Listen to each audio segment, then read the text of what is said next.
Hello and welcome to this week's episode of the Now Showing Podcast, where I go over the films I have seen this week and give you all my thoughts, plus my streaming pick of the week.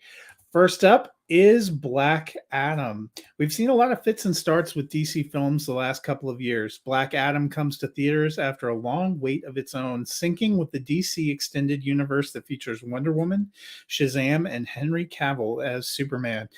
It gives an indication that the version of things in that world is still at play and continuing, while the new world created by the Batman is also playing out. This one introduces the titular hero, an ancient slave given superpowers by the same wizards that powered up Billy Batson in Shazam. He's awoken 5,000 years later and is still ready to rage. Soon the Justice Society is sent after him, introducing viewers to Hawkman, Dr. Fate, Cyclone, and Atom Smasher. It's all a lot. The action sequences are elaborate, effects driven, and plentiful. The character development isn't as well defined. Still, I enjoyed Dwayne Johnson in the lead role as Black Adam, or Teth Adam, as he's known when we first meet him. I also greatly enjoyed Aldous Hodge as Hawkman and Pierce Brosnan as Dr. Fate. The villain here is rushed and a little two-dimensional, but it works for what it is. I enjoyed the ride, even though I didn't think it was spectacular. Black Adam is now playing in theaters. I gave it 3 out of 5 stars. Next up on Apple TV Plus is Raymond and Ray. This one finds Ethan Hawke and Ewan McGregor as estranged brothers brought together to travel for their father's funeral. They're really half brothers, both of whom had an icy relationship at best with their father. And he certainly damaged them and impacted the direction of their adult lives, as we see as the story plays out. As they make their way to the funeral, they learn a lot more about their father, who they haven't seen in many years, and begin to process the years of abuse and a grief which has manifested itself in different ways in their lives. This isn't an action-packed film. It's a simple character-driven piece. It has some amusing twists and turns, and it has some surprisingly engaging sequences. Hawke and McGregor play very different characters, spitefully both named Raymond by their father. In the end, it's their performances that really make the film. Both actors are great, and they commit to the weird but compelling journey. I didn't love it, but I did enjoy the ride. Raymond and Ray is now streaming on Apple TV Plus, and I gave it 3 out of 5 stars. Next up, we have the original Netflix film, The School for Good and Evil.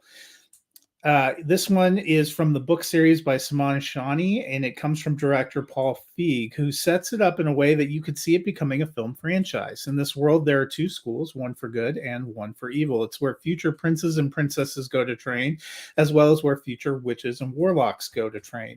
Into this world comes best friends Sophie and Agatha. Sophie has designs on being a princess, but when she's dropped at the school for evil, her plan is thrown for a loop. Agatha, meanwhile, is just along for the ride, trying to bring her friend back to their home. When she's dropped off at the school for good, it looks like it's an awkward fit, but soon she realizes she might have found a home. Can it work for either of them? This film moves at a decent pace and doesn't feel long, despite a nearly 2.5-hour runtime.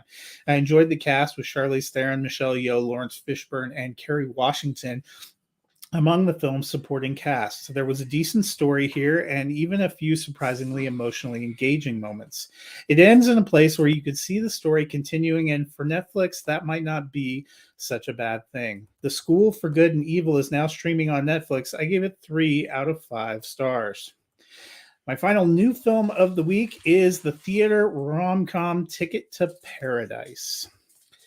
Julia Roberts and George Clooney are in this romantic comedy. It's date night done right, which is precisely how I saw the film, date night in a theater. In it, David, George Clooney, and Julia Roberts were once madly in love. They were married for about 5 years and now have been divorced for 19 years or so. They barely tolerate each other. They're forced together for their daughter Lily's graduation.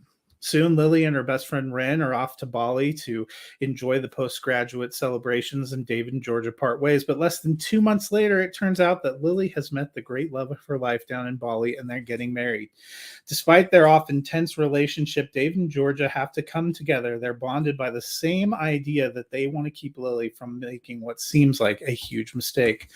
Romantic comedies like this aren't really about the story. They're about the journey and the characters. The beats of the film are easy to see coming, and they play out mostly like you'd expect, but the presence of Clooney and Roberts elevates predictable material.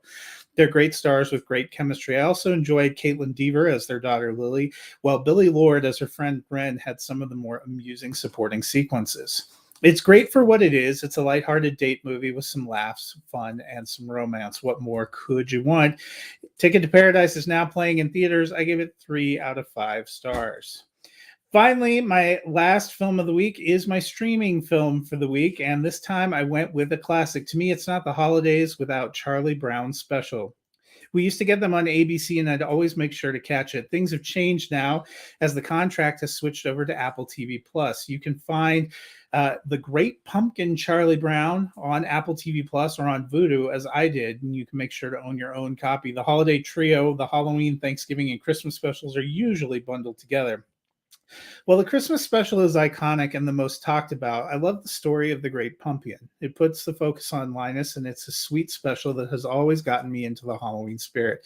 It's been going strong since it first debuted in 1966, and I hope it remains a classic for generations to come. As I mentioned, if you want to stream it, it is on Apple TV Plus exclusively. I gave It's the Great Pumpkin, Charlie Brown, 3.5 stars. It's over on Apple TV Plus. Well, that's going to wrap it up for me this week. I hope you found some new films you want to go out and try. Until next week, I'll see you at the movies.